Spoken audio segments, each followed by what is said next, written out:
How are you all? I hope all are safe. Stay inside the home. Yes, let us see the recap of previous session. What is it? It is a hibiscus flower. How many parts are there? Four. What are they? Calyx, corolla, androecium, gynoecium. Yes, this colorful part that is only known as corolla, single it is known as petal. Yes, good. Then androecium, this yellow color powdery part, that is anther. Then there is a small tube-like structure that is only filament together called stamen. Already we saw about it. Today we are going to see about gynoecium. See this long red color tube, that is style, the top, that is stigma, then below this bulge portion is ovary. Yes, now we can continue. Gynoecium. Gynoecium is a female reproductive part of a flower. It is nothing but pistil. Yes, the pistil may be single or sometimes many in number. If it is single, it is known as monocarpellary. Many means it is multicarpellary. In multicarpellary, the pistils may be joined, then we can call it as syncorpus.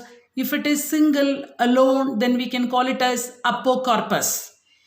Each pistil consists of three parts: stigma, style, ovary. Already we saw. Stigma, it is a platform to receive the pollen grains for pollination. Then second one, long, slender, stalk-like structure, that is called style. That is below the stigma. Then below the style, bulged part called ovary. Inside the ovary, ovarian cavity or locule is present, in which special tissues are present, that is only called placenta. That placenta contains the megasporangia, or we can call it as ovules. Now we can see in picture also. Diagram you can see the base, this is ovary, the long tube, that is only style. Then above that we can see the stigma. It is a platform to receive the pollen grains. Then long tube style. Then ovary. Inside the ovary there is a cavity, ovarian cavity. Inside that special tissue called placenta, in which the ovules are attached. That ovule structure only here it is shown. Yes, ovule is a small structure. This is attached to the placenta. Where is placenta present? It is inside the ovarian cavity. Okay, this ovule is attached to the placenta by a stalk-like structure called funicle. Can you see the funicle? Yes. Then next part is hilum. This hilum is a junctional point between the funicle and the body part of the ovule. Okay, so funicle is a stalk-like structure. With the help of that, ovule is attached to the placenta. Then next part is hilum. It is a junction between the funicle and the ovule. Then each ovule is protected by two envelopes known as integuments. That is only known as inner and outer integuments. Okay. Then next one, inter and outer integuments are not found here. This place is a small opening known as micropyle. Yes, we can see all those here also. The ovule is attached to the placenta by a funicle. The junction of the ovule and the funicle is called hilum. Already we saw. Then the ovule is covered by two protective layers, that is called an integument. Integument is not found in small place. That small opening is called what? Micropyle. Opposite to the micropyle. Opposite to this is a micropyle. So opposite to this micropyle portion, that is called what? Chalaza. Okay. Yes, chalaza is lying on the opposite side of the micropyle and represent the basal part of the ovule.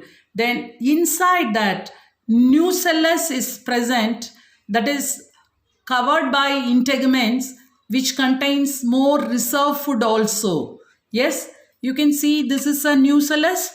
This nucellus is covered by what? Integument, outer and inner integument. This nucellus contain what? More reserve food for the growth of the embryo sac. Okay, yes. Next we can see about the synthesis or production of the ovule. That process only known as megasporogenesis. Genesis means synthesis. Megasporogenesis is nothing but the production of or the formation of ovule. The megaspore mother cell only converted into megaspores by the process of megasporogenesis. Here, this megaspore mother cell is known as MMC.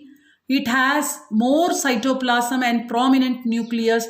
It undergoes meiosis, or we can say reductional division, to produce 4 megaspores. Yes. Now, in most flowering plants, only one megaspore is functional. We saw already 4 megaspores. Then what about the remaining 3? The 3 degenerate.